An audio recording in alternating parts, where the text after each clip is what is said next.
What's up everybody, and welcome to another episode of China Update, where I try to help you guys keep on top of the world's #2 economy. My name is Tony. For those of you watching this for the first time, I work in an executive role in China, and part of my job requires that I follow the big macro developments coming out of the country. I started making these videos originally for my mates back home.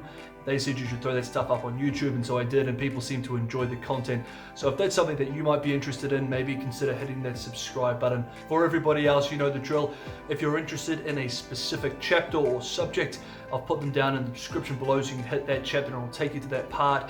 And as always, it is a huge help if you smash that like button if you enjoy the content. It tells the algorithm that this is legitimate content, which is particularly useful if you're producing content out of China, because often YouTube will think that it's like bot activity or something. So it's a huge help. Also, I should say that I've been feeling under the weather the last couple of days. I've been sick, I've been in bed. It's not coronavirus or anything like that, something particularly nasty though. So if I'm not 100% on my game, please forgive me. With all that said though, let's jump into this week's China Update. Okay, first up, we need to talk about economic performance and economic challenges going forward. This week was the big week for the economic data. The National Bureau of Statistics released its Q1 data for this year. And for the first time since the Cultural Revolution, for the first time in 50 years, China's economy is going to shrink. The official number is a reduction of 6.8%. The real number could be even larger than that. The data that was released on Friday shows that industrial output was down 8.4% from the year before, and retail sales fell by a crazy 19%. Now, like I said, it is possible that the actual performance was worse than the official numbers. We have other metrics that we can use to gauge how the economy has performed in the first quarter. For example, satellite imagery of nighttime lighting in China suggests that the country's industrial base is currently running at about 50% capacity. This is according to SpaceNo, which is pretty good at providing this sort of alternative data, which obviously is lower than the official numbers that we can see in the report on Friday. Also, China Beige Book, which is a brilliant source, very authoritative, has also pointed out this week that while many factories they track are operating, that is, their lights are on and their factory lines are turned on, the machines are running, but they are not producing much. Despite all this, an official reduction of 6.8% is still pretty incredible. Okay, the situation is dire, so how is the party going to respond to this? Well, this week there have been several high-profile opinions, including both from the Chinese Communist Party Central Committee, as well as the State Council for, quote, market allocation systems and mechanisms, 完善要素价格形成机制和市场运行机制. So what does that mean? Well, this is basically party speak for implement liberal economic reforms. So how should we react when we see these sort of statements coming from the central government? Well, it could either mean, one, that liberal economic reformers, not to be confused with liberal political reformers, they don't exist. This is about economic reforms, liberal economic decision making, more free market reforms, that they are beginning to get the upper hand in the policy debates, and that perhaps these reformers will be pushing for serious economic reforms like we've been hearing for years, and that this may be the way forward for the government to sidestep some of the worst effects of this economic crisis. Or two, it could just simply mean that the government is using it cynically to increase business and consumer confidence in the face of a potential recession. Even if it was legitimately the former, even if there was real appetite for liberal economic reforms over the next year or so, there still remain three serious hurdles to successful use of this. One, sustaining policy momentum. Two, developing sound policy and effectively implementing them. And three, seeing sufficient success with the policy to avoid reversals. I believe that market reforms are highly unlikely in the current environment, and I think what's most likely going to happen is an extension of the state, like we discussed last week, as the government seeks to bolster the economy and avoid mass unemployment. For those of you who are interested in my thoughts on the expansion of the state in China, that's in last week's episode. Earlier this week, there were also two major commentaries in the state-run People's Daily. On Monday, the commentary called for expanding domestic demand. On Tuesday, the commentary advocated supply-side structural reform. in order to expand domestic demand. We've spoken over the last 3 weeks the need for the Chinese government to shore up its demand. This is going to be a major challenge for the government. Now, we've discussed over the last few weeks how the major issue facing the party is going to be shoring up demand and expanding demand in order to avoid politically unacceptable slowdown and unemployment numbers. It's worth taking a step back at this point, however, and actually breaking down the fundamentals of the Chinese growth model and to look at exactly what sort of demand has driven the Chinese economy so we get a sense of the true scope of the challenge before us. The Chinese economy currently, in its current state, relies on three major drivers of demand-driven growth. The first is exports, global demand for the mostly manufactured goods that it produces. China is not a big service exporter. It's not even a big service economy, generally speaking. Its exports are in goods and manufactured goods. As we know, the global economy is in a mess and the Chinese cannot rely on those exports. Like I've said before, exports are about 20% of China's GDP, so that part of its growth has been absolutely smashed. The second, which is a major driver of developed economies like the United States, for example, is household consumption. These are consumers, these are private households. One of the biggest things that these households consume is property, which we'll touch on again shortly when we talk about the local governments. So property is a big part. As we discussed last week, consumer confidence is down. With increasing unemployment, there is less funds in the hands of consumers. And something that has not really been discussed too much as well, Chinese household debt is incredibly high. High by Chinese historical standards and high by comparative standards. Household disposable income to debt ratios are higher than the United States currently, and about the same level that the US had in the lead up to the 08-09 crisis. So debt levels are really, really high. So this part of China's demand, these private households have high levels of debt, have increasing problems through unemployment and other shocks with the actual funds to spend, and may not have the confidence. This is something we discussed last week. We jumped into depth discussing this issue of consumer confidence. So that leaves the third part of the equation. Where does China's growth come from? And that is local government and central government infrastructure spending, government spending. This is a major driver of demand as well. This is typically in things like infrastructure, bridges, railway stations, high-speed rail, airports, this sort of stuff. It is also the very thing that the Chinese government has been trying to wean itself off. It has been trying to move from a credit-driven model of growth to one based on sustainable household consumption. Now that transition has not happened yet, and in the current crisis, demand has to be expanded. If there's no export expansion, and if they cannot get enough demand from those households, then that just leaves that same old playbook. More infrastructure, more spending from the local governments.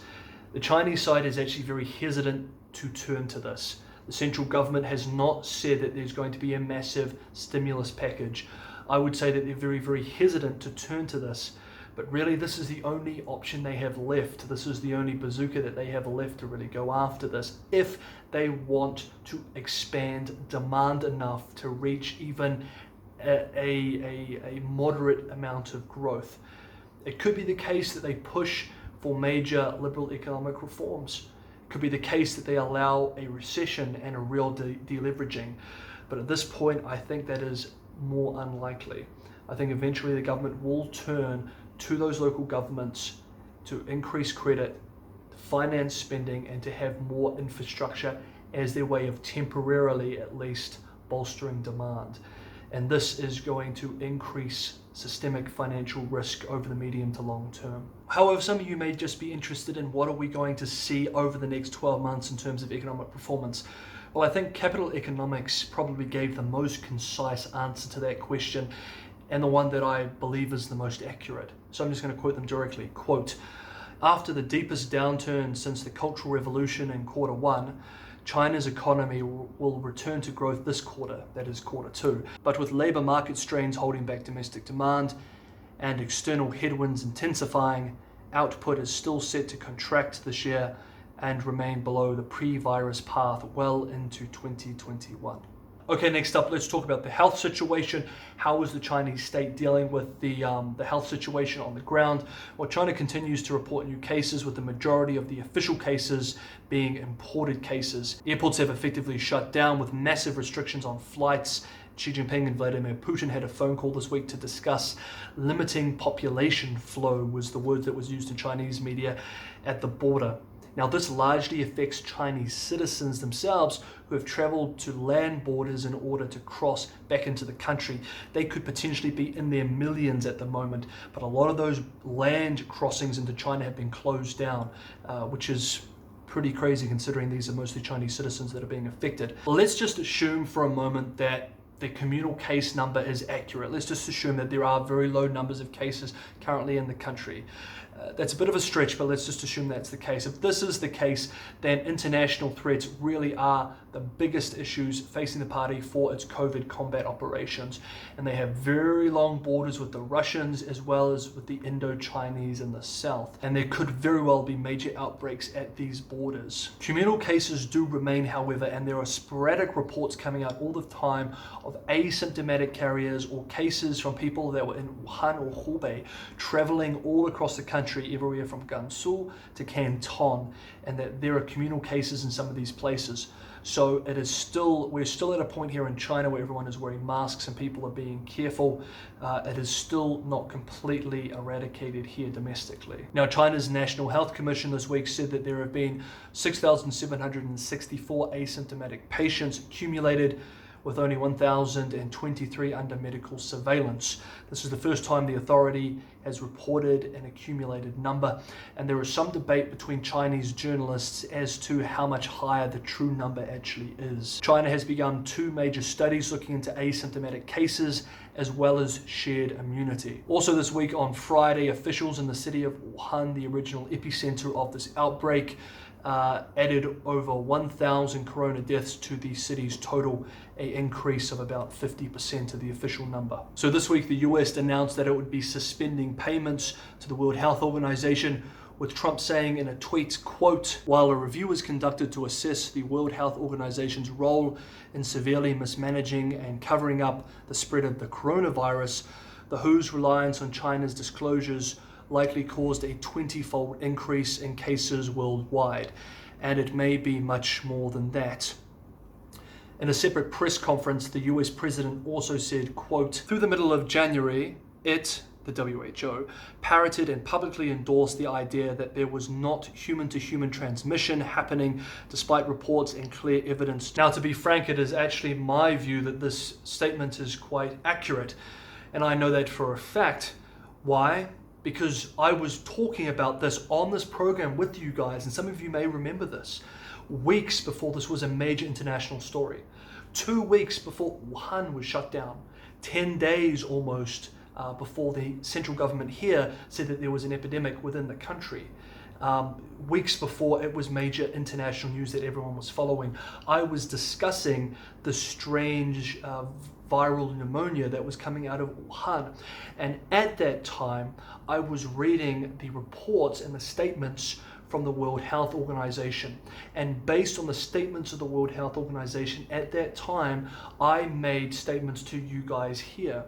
In fact, I'm going to play for you now a short clip from a video that I filmed on the 10th of January and then released on the 12th of January here, which I have shortened for brevity. So this is what I said then. Okay guys, the next thing we need to discuss is this mysterious viral pneumonia that has been reported in China. A few dozen people have already been affected and hospitalized. There have been reports of suspected cases as far as Singapore. Now, the World Health Organization is already involved in working with the central and local governments in China to try and work out exactly what this virus is and where it's coming from. It seems that many of the victims may have caught the virus from a seafood market in Wuhan, which is the provincial capital of, Hubei in central China. A very beautiful city, but the sort of city where you could see the risk of something like this virus blowing up. Now, the World Health Organization has said that this current outbreak is not SARS or bird flu,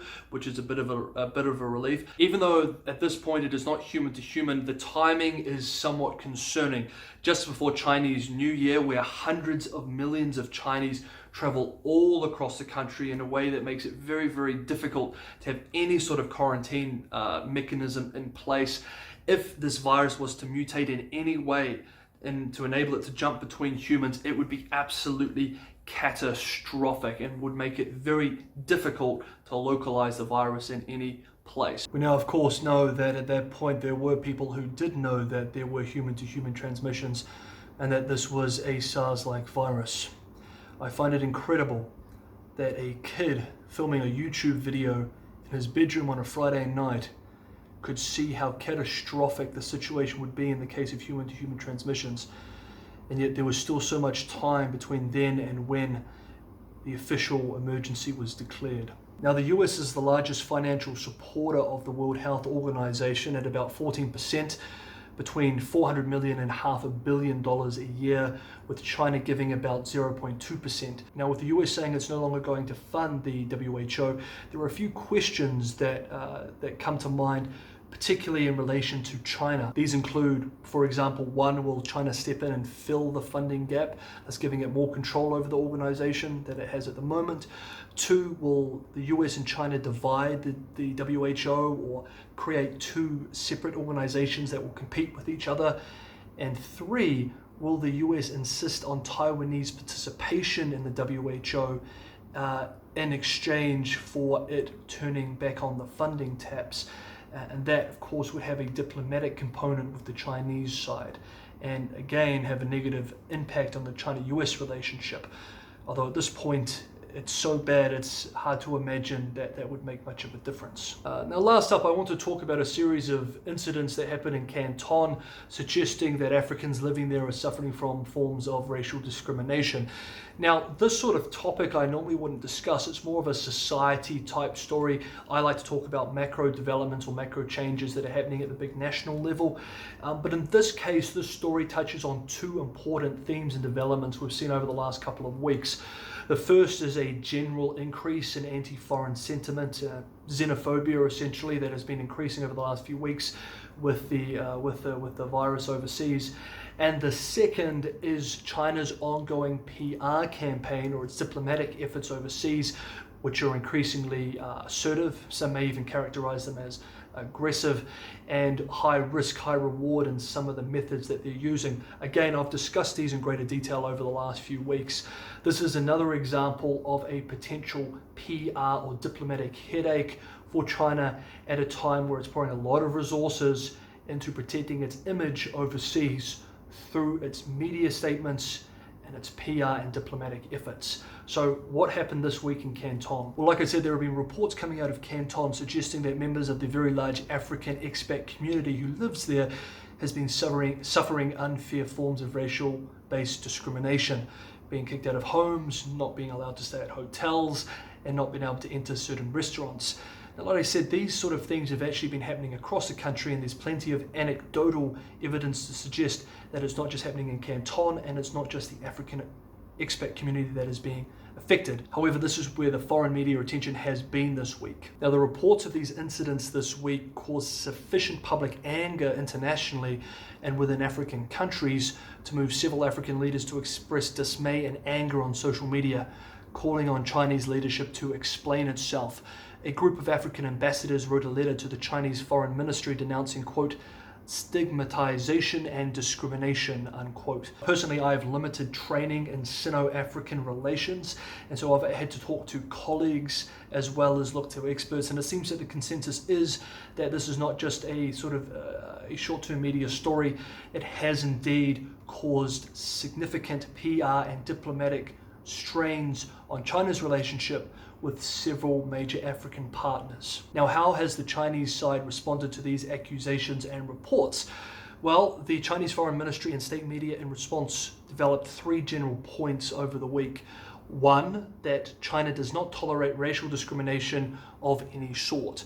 2, that the incidents in Canton were isolated acts with special background circumstances that were sensationalized in the Western media. And of course, the third point was that the US was using the incidents as a tool to undermine China's relationship with African countries. The state-run Global Times had a piece titled, "Who is Behind Fake News of Discrimination Against Africans in China?" Now, the bottom line in terms of China's PR challenges with this particular incident is that while it is embarrassing and while it does put global attention on this issue in Canton with African communities, as well as general xenophobia across the country, which is something that the Chinese side would probably like to avoid in its current PR efforts, I do not think that this is going to be a particularly large issue in the context of its wider relations with these African countries.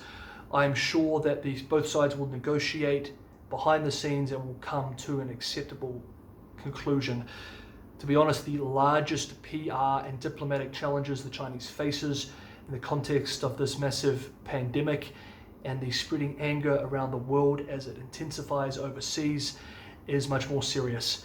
I think the deteriorations that we've seen over the last few weeks, whether in North America or in Europe, Japan and other places, is more serious. And some of the real consequences of these, like the exodus of foreign manufacturing, which we discussed this week, with Japanese companies pulling out, North American companies pulling out, is a greater policy challenge and is something that is going to be more painful to deal with over the medium to longer term. Awesome, guys, that's our episode for this week. Make sure you put your comments below if you have any questions or if you disagree with any of my analysis. I always love to hear it. I will see you guys next week on China Update.